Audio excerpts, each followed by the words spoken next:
Welcome to another episode of Apolitical. Your host, Brian Watson, and we've got Azra with us, and we've got a couple guests. And today's episode is Malcolm and Judas in the Matriarchy.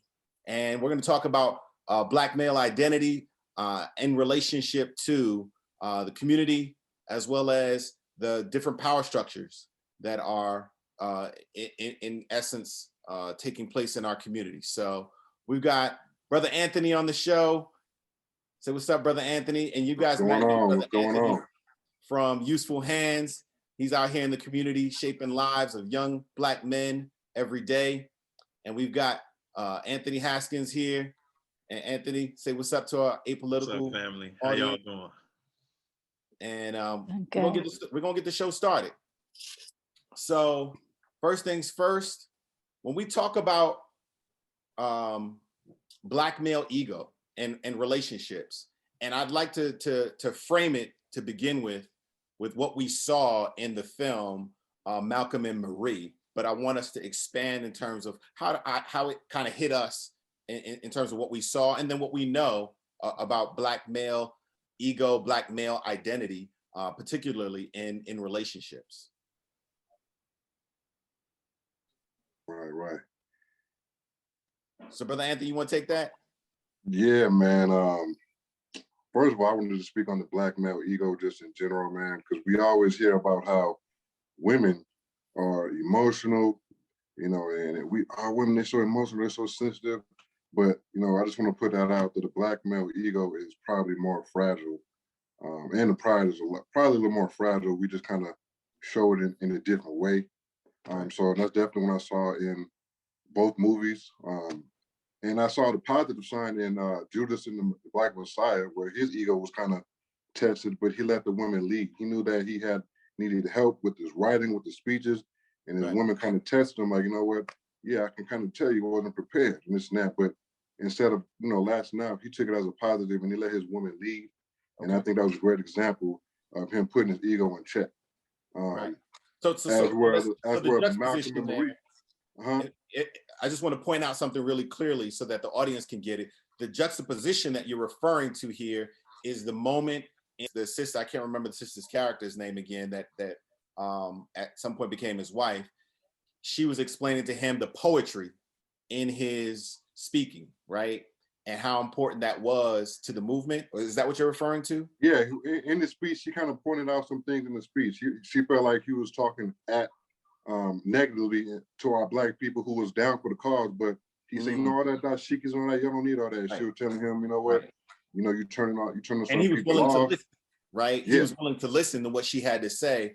Whereas in Malcolm and Marie was challenging Malcolm, and he wasn't really prepared to handle the criticism and the analysis. So in essence, his ego being just a little fragile to any analysis that would attempt to provide him with insight on how to become his best self. So I just said that to compare how both of them handled their ego being tested, I guess you could say. Right. Fred, we know she pointed out, man, you saying this and that.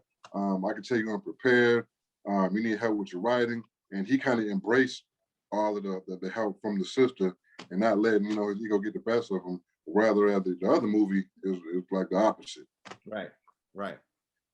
Anthony, I gotta hit you with something. So how Brotha Anthony just kind of framed that those two moments, right? How do you see that as it relates to Black men that you might know, or just from a community standpoint, how you see Black men in terms of our interactions with our women, and how we handle criticism, how we handle, being challenged? And it's not even challenge. It's not always a challenge. Sometimes it's correction. People now can't even handle correction, man. Like, you have to tread lightly. It's a thin line there. I find myself fortunate enough. It's something that some people have to mature, level they have to mature to. I can definitely say I've matured to that level where I might look at I actually look at my wife as a helpmate. I don't make a decision without her. I'll ask her what she thinks. And a lot of times she'll look at things from a perspective I didn't think about to help me make that decision. She still puts it back on me, but I respect her enough to kind of get get appointed and see how that will affect her. Some men have been taught that you are the king of the castle no matter what. And sometimes, you know, they say heavy is the crown, heavy is the head that wears the crown. People don't think about the work that goes into being the head of your household. And they always setting you up to lead, but never to listen. All kings have a wise counsel. You watch Game of Thrones, you look at any medieval times types movie, if you're looking at the Sultan always had a group of aides to tell him, like, I don't know if this is the move, right. And you should probably chill. But I think brothers having that conversation with each other is one thing. For some odd reason, man, I don't know what's going on where we have men that just aren't wired, especially what I don't get, men who were raised by their mothers. Come on now. Have a difficult time receiving advice or correction from another woman that you're supposed to love, right? So, you know, it's a weird conundrum for me. I try to figure it out. I'm happy. I'm fortunate enough to have a wife that's mad supportive. I have a crew of brothers that will, hey man, you need to listen to your lady on this one. Even if I don't agree with her, you know, man, my wife tripping. I got boys that be like, no, your wife's not tripping, man. It's actually a good idea, you know, but it's this weird place. I don't want to blame it on one thing. Right. Because I think the blame can be spread out, but it's a weird conundrum, man. Like men don't respect women, but they love their mamas. It's weird. Azra, what's your thoughts on this? Well, I really like what both the brothers are saying. So I wanted to ask you the question then, do you feel, so first of all, my opinion is that it's a partnership. Anytime that you're leaning on a woman, if you're in a relationship with her and it be a committed relationship, then it ought to be something where you're in a partnership. It shouldn't be this. So I'm very progressive in my thinking. There's no head of the household in my views. It's we together, because we're in a world where we need one another. So it should be teamwork, but not everyone follows that. I get it. But I was going to ask you a question from a cultural lens. So being African-American / looking at even African diaspora, the lens of the culture being matriarchal. Because culturally speaking, the woman has always been the backbone of the household and of that family, like the family linkage, like deep. And so when you look at like a great grandmother passing away, or, you know, that what, like, you know, when you think back a few, you know, like Sunday dinner type, you know, feel, it's those matriarchal figures that have kept the families always together, and a strong family always staying together, even through the, you know, the ups and downs and the ebbs and flows of family issues, financials, whatnot, those types of decisions. So my question to you all is, where do you feel Black ego for men, for Black male ego, where does that come into play now, 21st century? Do you think, you know, that we're still leaning into matriarchal wisdom in that way? I would say, let me answer that one. Go ahead. With the Moorish, we see the Moorish soldier behind you, right? He got your back giving you counsel, but go ahead. Do I feel we are, or do I feel we should? Those are two different answers, but I would feel matriarch, it requires male vulnerability. And I consider that to be, you know, we always look at it as a weakness, to be vulnerable and have this women lead in the area we feel like we should be leading at. And I'm gonna put myself on blast. You know, when I first started dating my wife at the time, and we started getting serious and, you know, looking at house and yada, yada, yada. And I'm gonna keep it straight up. My credit point, my credit score probably started with a decimal point or something like that. It was pretty bad, you know what I mean? And I knew my wife had a very administrative spirit about herself. You know, she'd been working at a bank since she was a teenager. I've never been good with money. I'm the type of cat to keep my money in a shoebox. And, you know, that was just my style. Right. And I knew, but I knew at the same time, I grew up with this, you know, I'm the man, yada, yada, yada. And it took me to be vulnerable and be like, yo, man, you know, so I'm definitely not good with that. This is my situation with that, you know, and to give her that, the sign like, I'm gonna go ahead and let you control the wheel on that. You know what I'm saying? I'm not gonna control the wheel because we might go in the river somewhere. I'm gonna need you to control the wheel, and and lead the way in that area. And if I didn't put my ego and pride to the side and say, you know what, I'm just gonna go ahead and lead, and knowing I knew good and well I wasn't supposed to be doing that, Right. we wouldn't be where we are today. And I think a lot of men, they fear or they're intimidated by what Sister Azra was saying. They're intimidated by women leading the way and this and that. And it only makes their situation worse, or it doesn't take them to where they could have been if they just, let the women who had good intentions and who probably knew more to lead the way.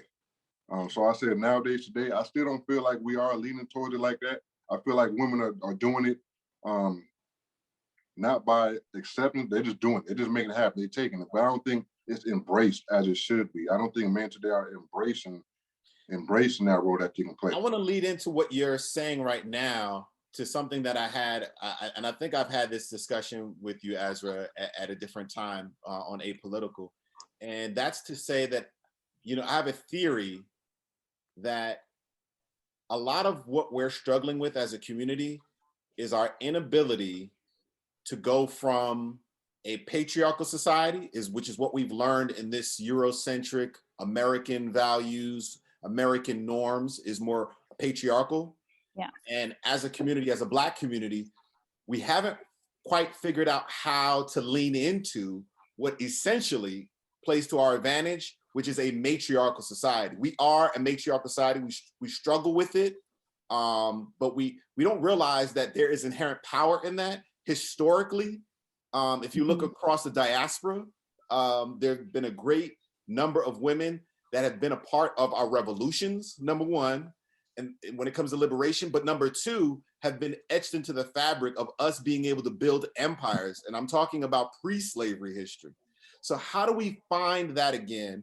And I know, Anthony, you're going to school right now for public policy, right?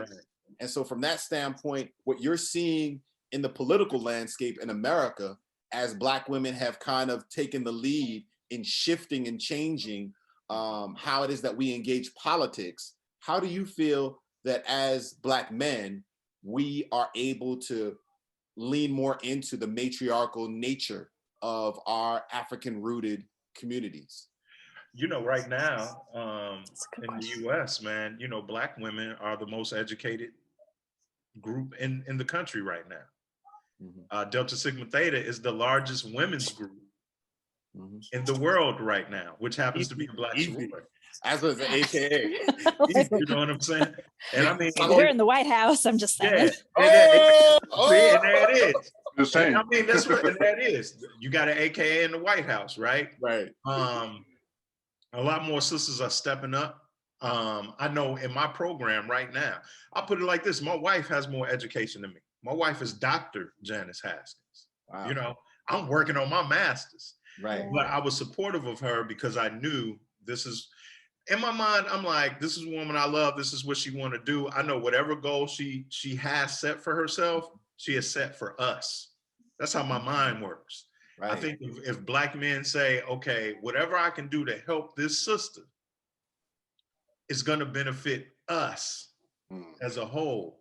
And that's just kind of how I look at it, because the way we've been broken up, even in we tried patriarchy, right? Patriarchy, it worked for a minute and it was working good. And then in the 70s, they were like, you know what? There wasn't any jobs. Black men were looking for work. Government said, we'll take care of your family. You just can't be there. Wow. And if you watch welfare, right? Infrastructure. Right. If you ever get a chance, look for a documentary called the Pruitt-Igoe myth, and it breaks down exactly how that plan worked out. We get hit with that, so we got good times. James Evans, in reality, would not have been able to live in those projects. Wow. Had he come in the house, he would have been coming in there late at night because there were social workers walking around those projects, making sure there were no men there. So in order to get government assistance, you had to exclude any Black male from the household if he had, like, was it specific to having a criminal record, or No. was it specific to It was income? specific to you taking aid to make sure your kids were fed. So as a man, I can't find a job. I got kids to feed. Okay. I got to make sure my kids have, it's Pavlov's theory. I got to have shelter. I got to make sure they have food. So they signed off on that, blew up patriarchy, right? And what happened right after that? Crack cocaine era. If you look at the statistics, we talk about the Biden crime bill that Black people asked for. That's a conversation a lot of people don't want to talk about. Congressional Black Caucus. They asked for it. Right. They wanted it. I lived in Gary, Indiana, man, mid-level city. I'm telling you, there were politicians that wanted it. We talk about brothers being sent to prison. So patriarchy's blown up from welfare to prison, right? Crack cocaine blew up matriarchy because a lot of the mothers, we got a generation of folks that were raised by their grandparents. Mm. So now you got matriarchy blown up. Now we're in this place where we're trying to figure this thing out again. Right. You know, brothers and sisters at a higher rate right now are getting married again. Yeah. But 9 times out of 10, sister might have more education than the brother. Mm-hmm. You're gonna have to put some pride to the side. Right. You know what I'm saying? I feel like me and my wife are all, like you said, it's a partnership. We're on equal footing. She's never thrown in my face that I have a PhD. Right. I just got a bachelor's. That's not the name of the game. You know what I mean? Yeah. But then you've blown up patriarchy. You've blown up what matriarchy used to be. Mm. We're kind of, now we're looking back. Right. And I think it's relevant to kind of look back at what worked for us. And if matriarchy is what worked, let's do that so we can start moving forward together.